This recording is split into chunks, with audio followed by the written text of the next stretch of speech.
বিসমিল্লাহির রহমানির রহিম। সিজনাল ব্যবসা এর সুবিধা অসুবিধা এবং কৃত্রিম আর প্রাকৃতিক এই ব্যবসার সুবিধা অসুবিধা এ বিষয়ে কথা বলবো। আশা করি আপনার পুরো ভিডিওটা সাথে থাকবেন আপনারা এবং আমার চ্যানেলটি সাবস্ক্রাইব করবেন সেই অনুরোধ রইল।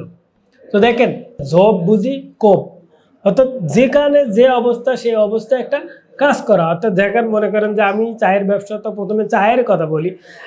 এখন শীতের মৌসুম, চা পাতা এমন একটা পণ্য, চা পাতা এমন একটা পানীয় বস্তু যেটা আপনি শীত, গ্রীষ্ম, বর্ষা, শরৎ, হেমন্ত টোটাল সকল সিজনে সবসময় মানুষ পান করে।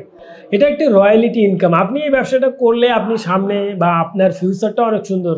কারণ দেখবেন যে দিন মজুর থেকে শুরু করে একবারে রাজা বাচ্চা পর্যন্ত সকলে কিন্তু এই পণ্যটা ব্যবহার করে। এজন্য সিজনাল ব্যবসার পাশাপাশি যে সার্বিক চাহিদা, যে পণ্যটা সকলের মাঝে গ্রহণযোগ্যতা, সকলের চাহিদা যে ব্যবসাটা, সে ব্যবসাটা করা খুবই জরুরি। এরপরে এই চায়ের সিজন কোন সময়টাকে ধরা হয়? মনে করেন যে চা উৎপাদন হয় প্রথম, নতুন চা উৎপাদন হয় এপ্রিল মাসে।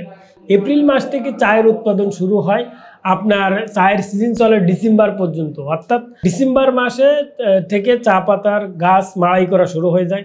আর এই ডিসেম্বরের আগে অক্টোবর, নভেম্বর, ডিসেম্বর এই 3 মাস কিন্তু আপনার চা স্টকের ব্যবসা করা যায়। কারণ আপনি এর পরে যে 3 মাস আপনার বাগানে চা পাতা থাকবে না, তখন আপনার স্টক শূন্য হয়ে যেতে পারে। এজন্য সিজনাল ব্যবসা, চায়ের সিজন এখন বর্তমান সময়। তাই আপনি যদি ঝোপ বুঝি কোপ মারতে পারেন, সময় বুঝি ব্যবসা করতে পারেন, তাহলে কিন্তু আপনি ভালোভাবে বিজনেস করতে পারবেন। এখানে ঝোপ বুঝি কোপ মারা বলতে দেখেন, যারা মাছ ধরে খালে নালাতে কোচ দিয়ে, দেখবেন ও যদি ঠিকমতো টাইমিংটা না করতে পারে, মাছটা কিন্তু ধরতে পারে। ব্যবসার কিন্তু এমন একটা বিষয়, যারা অনলাইনে কাজ করেন, ভিসার কাজ করেন বা বিভিন্ন কাজ করেন, তাদেরও কিন্তু একই অবস্থা। যদি সিজনমুখী টাইম মতো কোনো কিছু করতে না পারে, তা কিন্তু ব্যবসা বা যে কোনো কাজ কিন্তু সফল হয় না। এজন্য আপনি সিজনাল ব্যবসা করেন। এই ব্যবসার সুবিধা অসুবিধা বলতে দেখেন, আপনি যদি স্টক আজকে চা পাতা অক্টোবর, নভেম্বর, ডিসেম্বর এই 3 মাসে যদি আপনি চা পাতা সংগ্রহ করে জমা রাখতে পারেন, স্টক করতে পারেন, তাহলে কিন্তু আপনি জানুয়ারি, ফেব্রুয়ারি, মার্চ এই 3 মাস আপনি কিন্তু সুন্দরভাবে আপনার ব্যবসাকে ভালোভাবে কোয়ালিটিপূর্ণ চা দিয়ে, মানুষের চাহিদা বুঝে, আপনার গ্রাহকের চাহিদা বুঝে আপনি চা পাতা দিতে পারবেন। এটা হলো আপনার সুবিধা।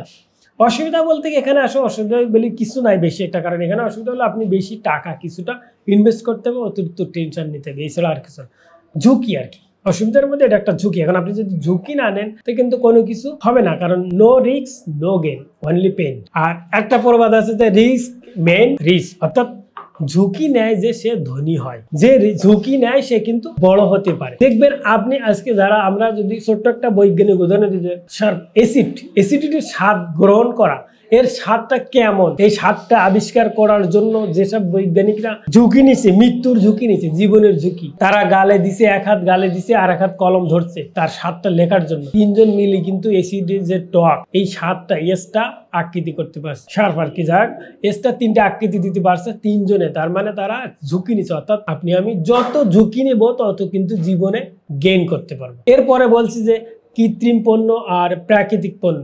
প্রাকৃতিক চা হলো একটা ন্যাচারাল পণ্য। এটা যদি আপনি ব্যবসা করেন, এটার মধ্যে আপনার আলাদা একটা প্রফুল্লতা পাবেন। ন্যাচারাল পণ্য আছে, আপনি যদি শীতকালীন সবজি আছে আপনি ব্যবসা করতে পারেন। তারপরে আপনার ফল ফ্রুটের সিজন, অর্থাৎ ফলের সিজন, জ্যৈষ্ঠ আষাঢ় মাসে এদিকে আম, কাঁঠাল, লিচু, জামরুল ইত্যাদি। অর্থাৎ এগুলো কিন্তু ন্যাচারাল পণ্য।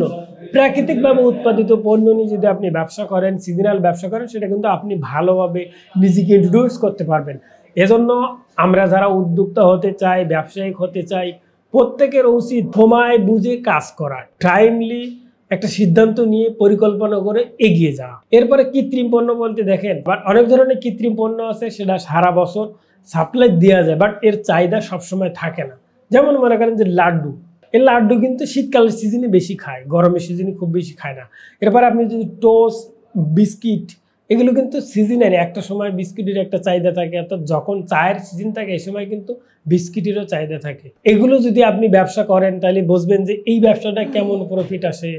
আর ন্যাচারাল যে প্রাকৃতিক যে পণ্যগুলো, এগুলো নিয়ে কাজ করলে কেমন পণ্য উৎপাদন ক্ষেত্রে বা কেমন প্রফিট আসে, সেটা কিন্তু আপনি একটু চিন্তা করবেন। দেখবেন আপনার মস্তিষ্ক দিয়ে, ব্রেন খাটিয়ে একটু চিন্তা করুন, আপনি সব কিছুর পথ খুঁজে পাবেন ইনশাল্লাহ। তো এভাবেই মানে আমি যে বিষয়গুলো বললাম, দেখেন ব্যবসা করতে হলে আপনাকে অবশ্যই লক্ষ্য রাখতে হবে যে আপনাকে প্রথম টার্গেট করতে হবে যে সুন্দরভাবে পরিকল্পনা করা, সময় মতো ব্যবসায়িক হয়ে ওঠার জন্য সময় ব্যয় করা, অর্থ ইনভেস্ট করা এবং সময় বুঝে ব্যবসা করা। আপনি যদি এই কাজগুলো করতে পারেন, দেখবেন আপনি আপনার ব্যবসা সহ আপনি সুন্দরভাবে এস্টাবলিশ হতে পারবেন ইনশাল্লাহ। তো আজ এই পর্যন্ত, সবাই ভালো থাকুন, সুস্থ থাকুন।